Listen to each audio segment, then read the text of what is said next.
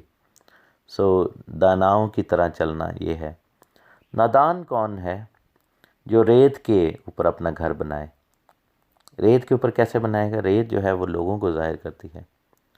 Man made laws جو ہیں، man made traditions, انسانی تعلیمات، انسانی احکامات، انسان کے بنائے ہوئے جو ہے روایات، انسان کی بنائی ہوئی چیزیں، وہ دن جو انسان نے مقرر کیے ہیں، وہ عیدیں جو انسان نے مقرر کی ہیں. بہت سارے لوگ جب کہتے ہیں کہ جی یہ ہمارے باپ دادا ایسے کرتے تھے، تو باپ دادا تو ہمارے ان کے جو باپ دادا تھے وہ تو یا تو ہندو تھے یا سکھ تھے یا پھر مسلمان تھے.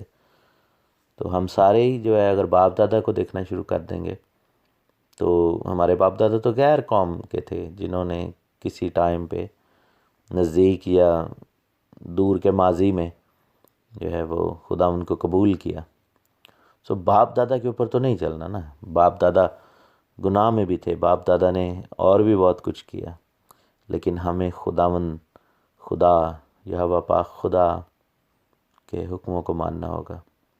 یسوع مسیح جو ہماری چٹان ہے اس کے اوپر اپنے گھر کو مضبوطی سے قائم کرنا ہے، اور ان کے اوپر اس لیے کہ کلام مقدس، زندہ کلام، زندہ شریعت خود خدا یسوع مسیح ہیں. سو واپس چلتے ہیں. لکھا ہے کہ نادانوں کی طرح نہیں بلکہ داناؤں کی مانند چلو. مینس کے حکموں کو توڑتے ہوئے نہیں، خداوند کے کلام کی نافرمانی کرتے ہوئے نہیں، بلکہ داناؤں کی طرح کہ خداوند کے احکام کو مانتے ہوئے چلیں، خداوند کے احکام کی پاسداری کرتے ہوئے چلیں، خداوند کے احکام کو اپنی زندگی میں سجا کر چلیں. جیسا زبور 119 میں آپ پڑھیں تو خداوند کے احکام کو ماننے کی فضیلت اور برکت وہاں پر بڑی کلیئرلی لکھی ہوئی ہے. اور لکھا ہے کہ وقت کو غنیمت جانو کیونکہ دن برے ہیں. This thing can only come with spiritual maturity. روحانی بالیدگی جو ہے، روحانی بلوغت جو ہے، اس کے ساتھ روحانی میچورٹی جو ہے اس کی ساتھ یہ چیز ہمارے اندر آئے گی کہ ہم وقت کو غنیمت جانیں گے. وہ عقل مندی، وہ امتیاز اور وہ سوچ اور وہ دانائی جو خداوند کے پاک روح کے وسیلہ سے ہمیں ملتی ہے، اس سے یہ جو ہے وہ ڈٹرمن ہوگا کہ ہم وقت کو غنیمت کیسے جانیں. ایک چیز یاد رہے کہ دن برے ہیں، بالکل واقعی ہیں، کیونکہ ہم جو ہے وہ ہم اس دور میں رہ رہے ہیں، ہم اس ایج میں رہ رہے ہیں جہاں پر گناہ اور بدی بڑھتی ہی جاتی ہے. اور بائبل کہتی ہے کہ آخری دنوں میں ایسا ہوگا جیسا نوح کے دور میں ہوتا تھا، نوح کے زمانہ میں ہوتا تھا اور نوح کے وقت میں ہوتا تھا. اور آپ یہ دیکھیں کہ اگر دنیا کے اوپر بدی اور بدکاری کا راج ہوا اور گناہ بہت بڑھ گیا، اتنا بڑھ گیا کہ دنیا کو ڈسٹرائے کرنے کا وقت آ گیا، تو ہسٹری میں اگر گناہ کی شدت کو دیکھا جائے تو نوح کا دور ایک ایسا دور تھا جو کہ پیک ٹائم سے مثلا کچھ آبویسلی پیکس تو ہوں گی ایسے کہ جس میں گناہ پوری دنیا میں بڑھ گیا. ایک اگر ظلم کا پیک ٹائم دیکھا جائے تو یسوع مسیح کی صلیب کا واقعہ جو ہے وہ ایک ایسا واقعہ ہے جس میں ظلم کی انتہا ہوئی. اسرائیل کا اسیری میں جانا جو ہے ایک ایسا واقعہ ہے جب ظلم کی انتہا ہوئی، جب خدا کی ہیکل کو ڈسٹرائے کر دیا گیا. So these are the peak moments. اور پیک مومنٹس میں ایک ایسی مومنٹ جو کہ نوح نبی کے ٹائم پہ تھی کہ گناہ بہت زیادہ بڑھ گیا، شاید one of the highest packs.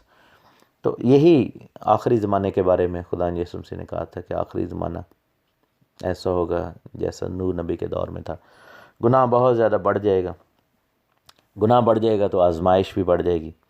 اسی لیے ہمیں نادانوں کی طرح نہیں، داناؤں کی طرح چلنا ہے. توبہ اور بپتسمہ کر کے آزمائش بلکہ زیادہ ہو جائے گی. اور اگر چاہتے ہیں کہ آزمائش میں نہ پڑیں اور برائی سے بچے رہیں، جیسا ہم اے ہمارے باپ کی دعا میں بھی کہتے ہیں، تو اس کے لیے طریقہ ہمارے پاس ایک ہے. گناہ کیا ہے؟ یوحنا کے پہلے خط میں لکھا ہے کہ شرع کی مخالفت، شریعت کی مخالفت، شریعت کا توڑنا جو ہے وہ گناہ ہے. تو آزمائش اور گناہ سے کیسے بچے رہیں گے؟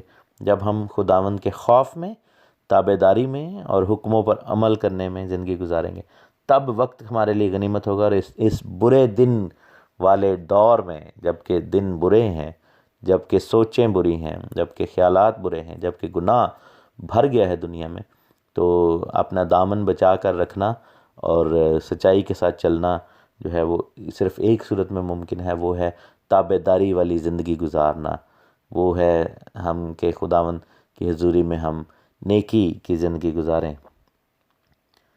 اور لکھا ہے کہ اسی سبب سے نادان نہ بنو بلکہ خداوند کی مرضی کو سمجھو کہ کیا ہے۔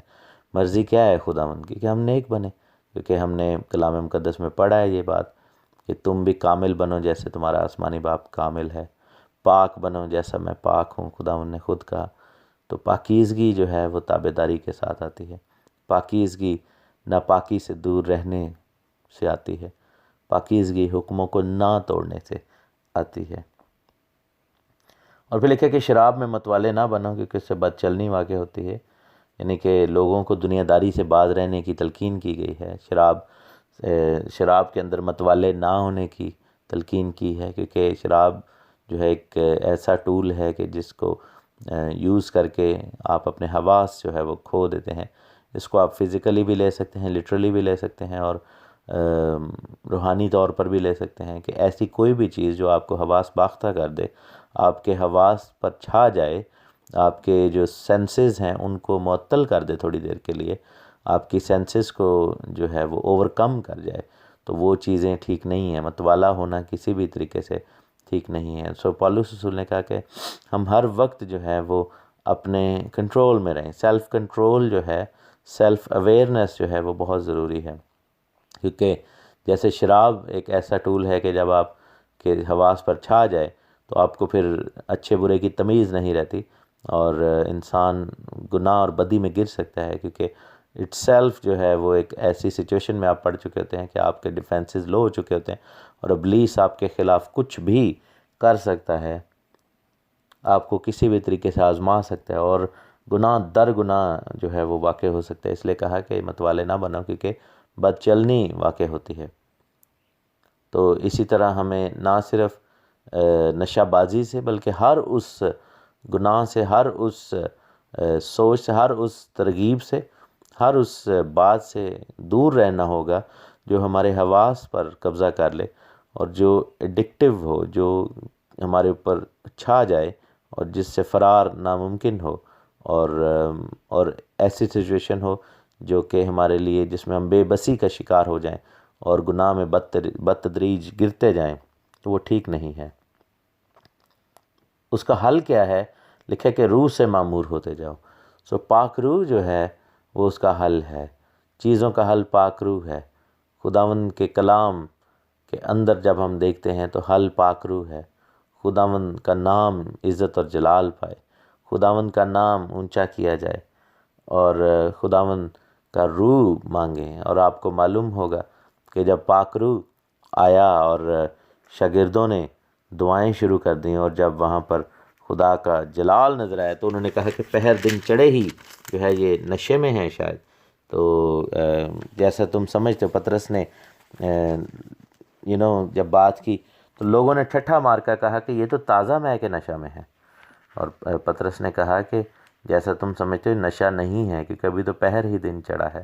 اور پھر جب روح کی ہدایت میں حنا نے دعا کی تھی تو ایلی کاہن نے جب آ کر دیکھا تو اس کو لگا کہ شاید یہ نشہ میں ہے۔ تو روح کا جو کام ہے وہ ایسا ہی ہے میرے عزیزو، روح کے اندر بے خودی، روح کے اندر ڈوب جانا، روح کے اندر روحانی نشہ جو ہے وہ جسمانی نشے سے درجہ ہا بہتر ہے۔ اور ہم دیکھتے ہیں خدا کا کلام ہمیں یہ بتا رہا ہے کہ روح میں معمور ہو جاؤ، بھر جاؤ، اور روحانی آدمی روحانی چیزوں کی فکر میں رہتا ہے، اور جسمانی آدمی جسمانی چیزوں کی فکر میں رہتا ہے۔ اور لکھے کہ آپس میں مزامیر، گیت اور روحانی غزلیں گایا کرو، اور دل سے خداوند کے لیے گاتے بجاتے رہا کرو۔ پرستش جو ہے وہ اس کا نشہ آپ کریں، دنیاوی چیزوں کا نہیں، پرستش کے اندر ڈوب جائیں۔ پرستش گیتوں، غزلوں، روحانی زبوروں، اور زیادہ سے زیادہ پرستش کو اپنی زندگی میں موقع دیں، اور اس سے زیادہ سرشاری آپ کو میسر ہی نہیں ہوگی۔ پرستش کے دوران جو آپ کو ایک آپ کی تشنگی دور ہوگی، آپ کو جو وہاں پر ایک برکت ملے گی، اور جس طرح سے آپ کے معموری ہو جائے گی، وہ آپ کو دنیا کی کوئی بھی شراب یا دنیا کی کوئی بھی نشہ آپ کو نہیں دے سکتا۔ اور لکھا ہے کہ ہم سب باتوں میں خداوند یسوع مسیح کے نام سے ہمیشہ خدا کا شکر کرتے رہو، اور مسیح کے خوف سے ایک دوسرے کے تابع رہو، ایک دوسرے کے تابع رہیں، اور ہر شخص دوسرے کا تابع ہو۔ ہم میں سے کوئی بھی ایسا نہیں دعویٰ کر سکتا کہ جی میں سب کے اوپر لیڈر بنا کر بھیجا گیا ہوں، کیونکہ ہم سب کے لیڈر جو ہیں، ہم سب کے سب کا جو کہہ لیں کہ مالک ہے ہمارے اوپر، جو بادشاہ ہیں، وہ خود خداوند یسوع مسیح ہیں۔ اور آپ کو معلوم ہوگا کہ جب بنی اسرائیل نے اپنے لیے بادشاہ مانگا تھا تو خداوند کو یہ بات کتنی بری لگی تھی۔ آپ نے اور ہم سب نے یہ کرنا ہے کہ مسیح کے نام سے خدا کا باپ کا شکر کرتے رہیں، اور ایک دوسرے کے تابع رہیں، خدا کے خوف میں رہیں، دنیاوی نشوں میں نہیں بلکہ پاک روح کے نشے میں ہوں، دعائیں، التجائیں، مناجاتیں، گیت، زبور، روحانی غزلیں، اور یہ سب کچھ، اور خدا کے حکموں پر عمل کرتے رہیں۔ یسوع مسیح ناصری کے نام کی تعریف ہو، آمین۔